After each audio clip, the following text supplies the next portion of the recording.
Hello everyone, I am Sunny your physics teacher. Welcome back to my YouTube channel. आज के इस lecture से हम वेज रोड प्रॉब्लम्स को स्टार्ट करने जा रहे हैं। तो देखो, फर्स्ट वेज रोड प्रॉब्लम में क्या गिवन है। एक्सेलरेशन ड्यू टू ग्रेविटी की value near the surface of earth 10 metre पर सेकंड स्क्वायर गिवन है। और मान लो ये एक स्मूथ ग्राउंड है। इस स्मूथ ग्राउंड पे एक वेज रखा हुआ है, 5 kg का वेज। और ये इंक्लिनेशन कितनी है, 37 डिग्री।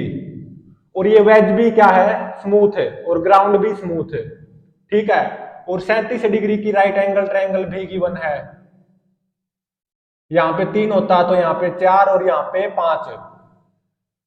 इस स्मूथ वेज पे मैंने एक रोड रख दी, कितने केजी की, 2 kg की रोड। 2 kg की रोड। और ये 2 kg की रोड है ना, वो लेफ्ट और राइट में सपोर्ट से प्रोवाइडेड है। इस 2 kg की रोड के लेफ्ट और राइट में सपोर्ट्स है दोनों तरफ है कि ये रोड है ना, ओरिजेंटल डायरेक्शन में मूव नहीं कर सकती।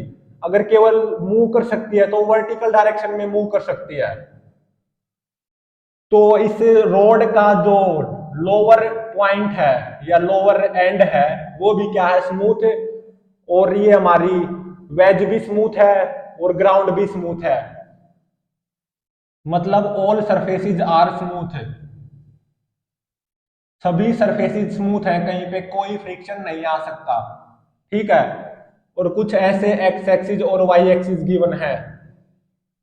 और 5 kg वेज का और 2 kg रोड का एक्सेलरेशन फाइंड आउट करना है with respect to this ground frame observer in vector form. Acceleration of wedge and rod find out करना है with respect to this ground frame observer in vector form. अब देखो, इस road के दोनों तरफ सपोर्ट प्रोवाइडेड है। ये रोड ओरिजेंटल डायरेक्शन में मूव नहीं कर सकती, केवल वर्टिकल डायरेक्शन में मूव कर सकती है। ठीक है। और सभी सरफेसेस स्मूथ हैं। तो यहाँ पे डायरेक्ट फीलिंग आ रही है, 5 kg वेज इस डायरेक्शन में ए एक्सेलरेशन से एक्सेलरेट करेगा। और ये हमारी जो रोड है ना, वो नीचे की तरफ आएगी। मतलब रोड वर्टिकल डाउनवर्ड डायरेक्शन में ए आर एक्सेलरेशन से एक्सेलरेट करेगी। तो इस ए में और ए आर में कंस्ट्रेंट रिलेशन क्या होता है, हम ये पहले पढ़ चुके हैं। A r is equal to a tan 37 degree. 10 37 degree की वैल्यू क्या है, 3/4। मतलब a r acceleration of rod in vertical downward direction, वो क्या आएगा, 3/4 इंटू में ए। ये कंस्ट्रेंट रिलेशन से आया है, ये हम पहले पढ़ चुके हैं। अब देखो, इस रोड का एफबीडी बनाओ with respect to this ground frame observer. Road का FBD of road with respect to this ground frame observer. एक तो एमजी फोर्स आएगा, कितना, 20 न्यूटन एमजी फोर्स। और एक N1 नॉर्मल रिएक्शन आएगा by this wedge on this rod perpendicular to contact surface. कुछ ऐसे N1 नॉर्मल रिएक्शन। और ये एंगल कितना गिवन है, 37 डिग्री। तो ये एंगल भी कितना हो जाएगा, 37 डिग्री। तो ये एंगल 53 डिग्री हो गया। तो ये एंगल कितना हो गया, 37 डिग्री। तो इस N1 normal reaction by this wedge on this rod, इसको दो कंपोनेंट में रिजोल्व कर लो। N1 cos 37 और N1 sin 37। N1 cos 37 की वैल्यू क्या आएगी, 4N1/5। और N1 sin 37 की वैल्यू क्या आएगी, 3N1/5। अब देखो, ये रोड ओरिजेंटल डायरेक्शन में एक्सेलरेट नहीं कर सकती। इनफैक्ट ये रोड इस प्रेजेंट केस में, जब सभी सरफेसेस स्मूथ है, वर्टिकल डाउनवर्ड डायरेक्शन में एक्सेलरेट करेगी विद एक्सेलरेशन ए आर। और ए आर की वैल्यू क्या है, 3A/4। तो इसका मतलब इस 2 kg रोड पे ओरिजेंटल डायरेक्शन में नेट फोर्स 0 होना चाहिए। तो अब ये जो राइट वाला जो सपोर्ट है ना, ये इस रोड पे इस डायरेक्शन में N2 normal reaction force apply करेगा, और जिसकी वैल्यू 3N1/5 के बराबर होनी चाहिए, क्योंकि ओरिजेंटल डायरेक्शन में ये रोड मूव नहीं कर सकती। तो इसका मतलब ओरिजेंटल डायरेक्शन में नेट फोर्स इस रोड पे जीरो होना चाहिए ओरिजेंटल डायरेक्शन में। तो इस रोड पे net force vertical downward direction में आएगा, और वो कितना आएगा 20 minus 4N1/5। 20 minus 4N1/5 is equal to mass of road 2 into में acceleration of road which is 3A/4। तो 2 दूनी 4, ये 3A/2 आ गई, 3A/2। ये इक्वेशन नंबर सेकंड होगी। और इक्वेशन नंबर फर्स्ट क्या होगी, N2 is equal to 3N1/5। अब क्या करो, इस वेज का FBD बनाओ with respect to ground frame wedge का।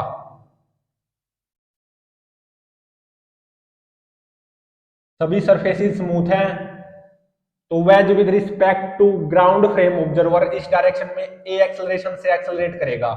तो वेज का FBD बनाओ, एक तो mg फोर्स आएगा 50 न्यूटन, और एक N1 नॉर्मल रिएक्शन आएगी by this rod on wedge, कुछ ऐसे। और ये एंगल कितना है 37 डिग्री। तो इस N1 को मैं दो कंपोनेंट में रिजोल्व करूंगा। ये एंगल 37 है, तो ये एंगल भी कितना हो जाएगा 37 डिग्री। ठीक है, तो ये एंगल कितना हो जाएगा 53, तो ये एंगल कितना हो जाएगा 37 डिग्री। तो ये कंपोनेंट क्या आएगा N1 cos 37, और ये कंपोनेंट क्या आएगा N1 sin 37। N1 cos 37 की वैल्यू क्या होगी 4N1/5, और N1 sin 37 की वैल्यू क्या होगी 3N1/5। और एक इस 5 kg वेज पे इस स्मूथ ग्राउंड के द्वारा एक नॉर्मल रिएक्शन आएगी N3, और जो कि किसके बराबर होगी 50 प्लस 4N1/5 के बराबर होगी। तो ये इक्वेशन नंबर क्या होगी थर्ड। क्योंकि हमारा वेज वर्टिकल अपवर्ड डायरेक्शन या वर्टिकल डाउनवर्ड डायरेक्शन में तो एक्सेलरेट कर ही नहीं सकता। हमारा 5 kg वेज इस डायरेक्शन में ए एक्सेलरेशन से एक्सेलरेट करेगा with respect to ground frame. तो इसका मतलब वर्टिकल डायरेक्शन में इस वेज के ऊपर नेट फोर्स जीरो होना चाहिए। इसीलिए N3 normal reaction by this smooth ground on the bottom of 5 kg wedge 50 plus 4N1/5 के बराबर आई है। तो इस वेज पे net force horizontal left direction में आएगा, और वो कितना आएगा 3N1/5 न्यूटन सेकंड लॉ लगा दो इज इक्वल टू 5 इंटू में acceleration a of wedge with respect to ground frame observer. तो ये होगी इक्वेशन नंबर फोर्थ। ठीक है, तो अब देखो इक्वेशन नंबर सेकंड N1 और A में है, इक्वेशन नंबर फोर्थ भी N1 और A में है। तो दो अननोन है, दो इक्वेशन है।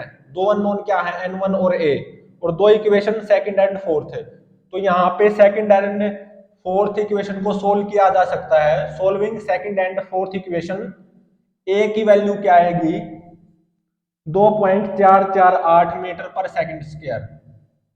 ठीक है, और N1 की वैल्यू क्या आएगी, A की ये वैल्यू यहां पे पुट कर दो, N1 की वैल्यू आ जाएगी, और ये आती है 20.4 न्यूटन। N1 की आ गई, तो N2 की क्या होगी 3N1/5 फ्रॉम इक्वेशन फर्स्ट। तो N2 की वैल्यू क्या आएगी 3N1/5, मतलब 12.24 न्यूटन। और N3 की वैल्यू क्या हो जाएगी 50 प्लस 4N1/5, तो N3 की वैल्यू क्या आएगी 66.32 न्यूटन।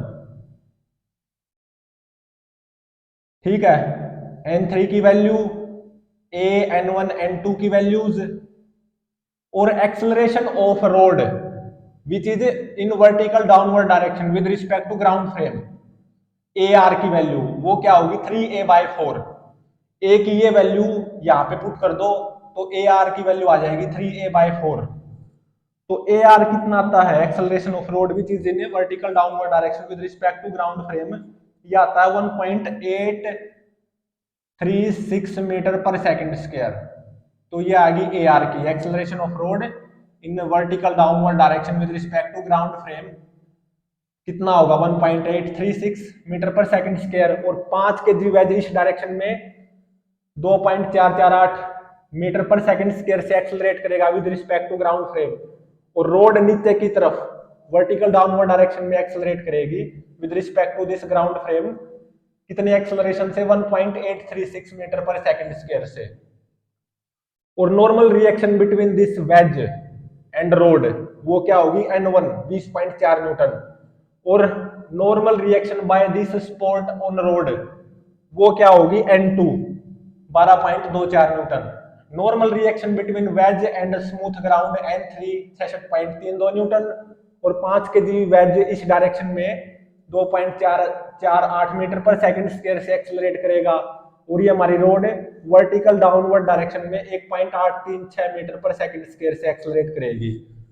तो क्या पूछा था, acceleration of wedge and rod with respect to this ground frame observer in vector form.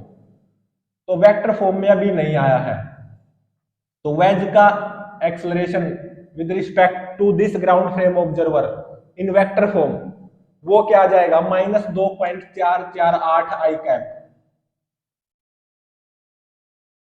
क्योंकि वेज इस डायरेक्शन में 2.448 मीटर पर सेकंड स्क्वायर से एक्सेलरेट करेगा ना, और इस डायरेक्शन में यूनिट वेक्टर क्या होगा माइनस आई कैप, इसीलिए acceleration of wedge with respect to this ground frame observer in vector form वो क्या आएगा -2.448 i cap. Acceleration of this road with respect to this ground frame observer in vector form वो क्या आएगा -1.836 j cap metre पर second square. तो road तो with respect to ground frame observer vertical downward direction में accelerate करेगी ना 1.36 meter पर सेकंड स्क्वायर से, और वर्टिकल डाउनवर्ड डायरेक्शन में यूनिट वेक्टर क्या आएगा -j कैप, इसलिए इस रोड का acceleration with respect to this ground frame observer in vector form वो कितना हो जाएगा -1.836 जे कैप मीटर पर सेकंड स्क्वायर।